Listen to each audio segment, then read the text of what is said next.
Section 2 नुसार बालन्याय मंडळ तयार झालेला आहे। त्या बालन्याय मंडळामध्ये एक अध्यक्ष असतात। ते अध्यक्ष पदसीत हे मॅजिस्ट्रेट्स असतात, म्हणजे न्यायालयाचे जज असतात, आणि 2 जे सदस्य असतात ते सामाजिक कार्यकर्ते असतात। त्या 3 लोकांचं एक पीठ बनलं जातं, त्याला आपण बालन्याय मंडळ म्हणतो। त्या बालन्याय मंडळासमोर जे काय असे गुन्हे ज्याच्या हातून गुन्हे घडलेले असतात ते बालक समोर हजर होतात, आणि ते बालन्याय मंडळ इथंच चालतं बरं का, आपल्याच आवारात चालतं। हां, इथंच चालतं। त्याचं हे सेपरेट यांचं हे कोर्ट आहे, त्या इथंच चालतं। त्या मुलांना इथं हजर केलं जातं, आणि तिथंच त्या मुलांचं पूर्ण जे कामकाज आहे, म्हणजे कुठलाही गुन्हा असो बरं का, तो साध्याचा साधा असो किंवा किती मोठ्याचा मोठा गुन्हा असो, त्या मुलांना इथं हजर केलं जातं। आणि जे काही सिरियस ऑफिसेस असतात, म्हणजे जे गंभीर गुन्हे म्हणतो, सिरियस किंवा हिनियस, म्हणजे क्रूर म्हणतो, ते क्रूरमध्ये कुठले येतात, म्हणजे एखादा सामूहिक बलात्कार असेल किंवा पॉक्सोचे गुन्हे असतील, किंवा एखाद्या जे काय शस्त्र प्रतिबंध अधिनियम जो असतात तसले जे गुन्हे असतात, त्या गुन्ह्यांतर्गत जे काही मुलं असतात ते ऑब्झर्वेशनमध्ये ठेवले जातात। आणि जे काही साधे असतात, साधे गुन्हे, जे त्याला आपण 324 आता नवीन आला होता भारतीय न्यायिक अधिनियम आला, त्याच्या अंतर्गत जे काही मारामारीचे गुन्हे किरकोळ जे गुन्हे असतात त्या गुन्ह्यातल्या मुलांना त्या ऑब्झर्वेशनमध्ये न ठेवता त्यांना ते कोर्ट किंवा पोलीस परस्पर त्यांच्या लेवलला जामीन करून ते त्या पालकाचे स्वाधीन करतात।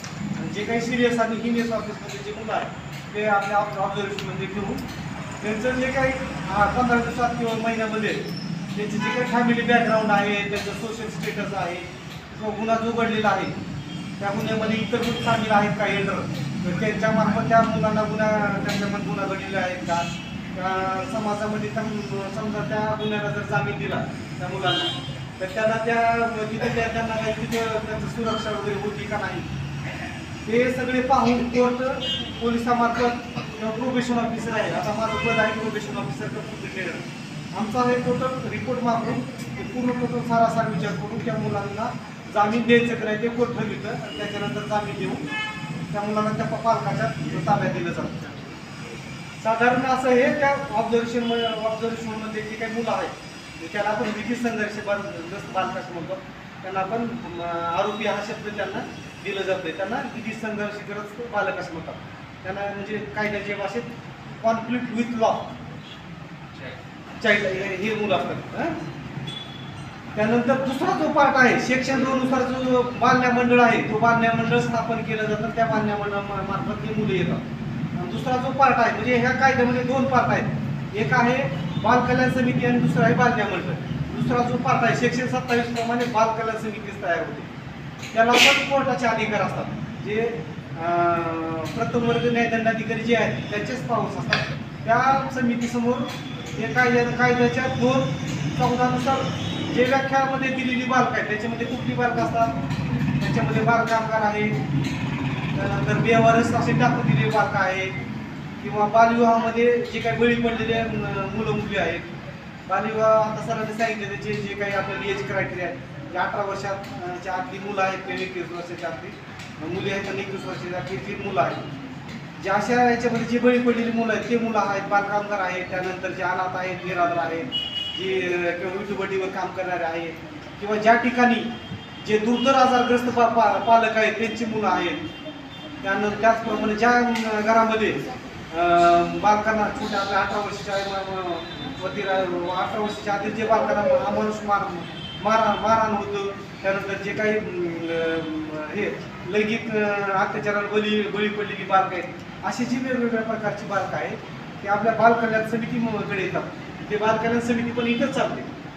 त्याचं ऑफिस पलीकडे आहे। अशी जी मुलं आहेत ते मुलं त्या बाल कल्याण समितीसमोर येतात, ते बाल कल्याण समिती या मुलांचा पूर्ण टोटल अभ्यास करते, वेगवेगळे यंत्रणा आहेत, त्याच्यामध्ये जिल्हा बाल शिक्षक आहेत, तिथं जे वेगवेगळे त्यांचा स्टाफ आहे, त्याच्यामध्ये संरक्षण अधिकारी आहेत, वेगवेगळे सामाजिक कार्यकर्ते आहेत, त्यांचा पूर्ण टोटल अभ्यास करून ते म्हणजे होम व्हिजिट करून त्यांच्या घरी जाऊन त्यांच्या मुलांचा अभ्यास करून त्या मुलांना आपल्या या संस्थेमध्ये मी इथं बालगृह पण चालतं आणि निरीक्षणगृह पण चालतं, त्या बालगृहात किंवा जिल्ह्यामध्ये जे काही वेगवेगळे बालगृह कार्यरत आहेत आपल्या जिल्ह्यामध्ये, त्या बालगृहामध्ये त्या मुलांना ठेवून त्या मुलाचं तिथं शिक्षण आहे, संगोपन आहे, पुनर्वसन आहे, ते पुनर्वसनचं काम या बालगृहाच्या माध्यमातून केलं जातं।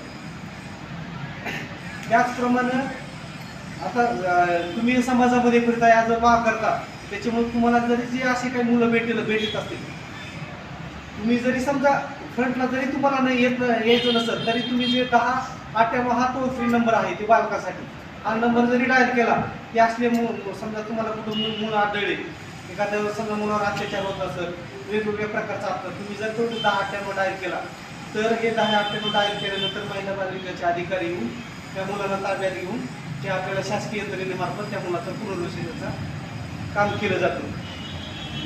एकंदरीत म्हणजे हे जे बालन्याय मंडळ आणि बालकल्याण समितीमार्फत जे काही दाखल झालेली मुलं आहेत, ते दाखल झालेली मुलं हे आमच्या संस्थेमध्ये दाखल करून त्यांना वयाच्या 18 वर्षापर्यंत त्यांचं शिक्षण संगोपन जे काही त्यांना लागणारे जे काही सोयीसुविधा आहेत ते पुरवले जातात आणि त्या मुलाचं भविष्य कसं उज्ज्वल होईल त्यासाठी प्रयत्न केले जातात.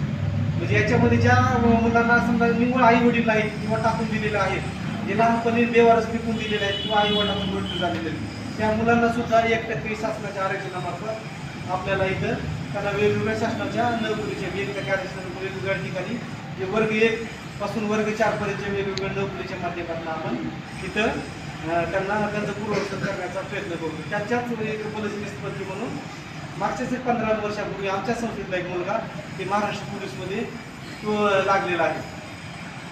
म्हणजे साधारण एकंदरीत या संस्थेमध्ये हे बालन्या मुलाची काळजी आणि संरक्षण अधिनियम 2015 आता तो सुधारित अधिनियम, त्याच्यामध्ये काय काय सेक्शन थोडीफार सुधारणा केलेली आहे, तो 2021 झालेला आहे. त्याच्या अंतर्गत या संस्थेमध्ये काम केलं जातं. तुम्हाला जर समजा याच्यामध्ये आणखी काही डाऊट्स असतील, तुम्हाला काही विचारायचं असतील तर तुम्ही विचारू शकता. तेच आता तुम्हाला फरक सांगितलेला आहे. म्हणजे आपले 2 पार्ट आहेत अधिनियमाचे. बालन्याय अधिनियम 2015चा जो अधिनियम आहे त्याच्यामध्ये 2 पार्ट आहेत. एक आहे काळजी संरक्षणाची मुलं. काळजी संरक्षणाची म्हणजे जे सेक्शन 214 नुसार जे व्याख्या केलेली आहे त्याच्यामध्ये आई वडील नसले अनाथ ज्या काही समाजातल्या वेगवेगळे बदल आहेत, ते वेगवेगळे सुधारणा आहेत, ते वेगवेगळे तथ्य आहेत, ते तज्ञांनी अभ्यास करून बालन्याय कंसात मुलांची काळजी आणि संरक्षण अधिनियम 2015 हा कायदा आलेला आहे. त्या कायद्यानुसार हे निरीक्षण गृह आणि बालगृह हे चाललं जातं.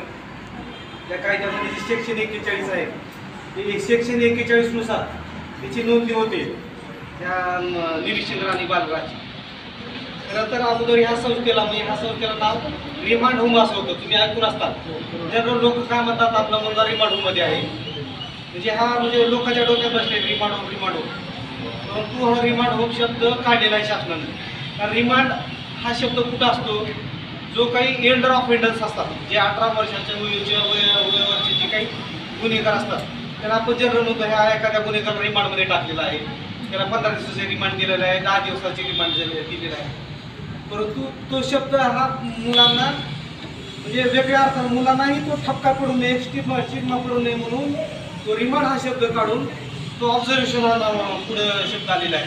त्याला म्हणजे एखाद्या मुलाच्या हातून एखादा गुन्हा घडला आणि त्या मुलांना जर समजा आपल्याला कुठं ठेवायचं असेल, कारण कायद्यानुसार त्या मुलांना आपण शिक्षा देत नाही, त्या मुलांना आपण गुन्हेगार म्हणत नाही किंवा आरोपी म्हणत नाही. त्या मुलांना जो काही कालावधी आहे म्हणजे 8 दिवसाचा, 15 दिवसाचा, महिन्याचा,